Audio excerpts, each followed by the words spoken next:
Hello friends, कसे आहात सगळे? चला आज आपण बघूया थालीपीठच्या भाजण्याचं प्रमाण.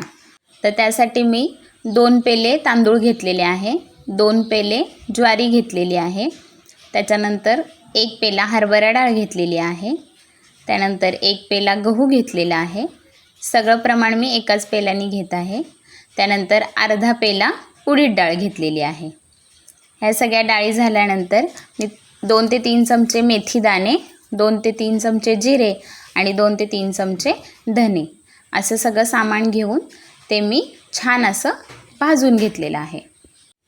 एकदम मंद आचेवरती आपल्याला भाजायचं आहे, एकदम खरपूस होऊन नाही द्यायचं आहे. एक एक करून मी सगळे पदार्थ ते भाजून घेतलेले आहेत आणि आपल्याला लागणाऱ्या थालीपीठाचं हे भाजणं तयार आहे. एकदा नक्की ट्राय करा. खमंग आणि खुसखुशीत थालीपीठासाठी रेसिपी आवडली असेल तर लाईक करा. थँक्यू.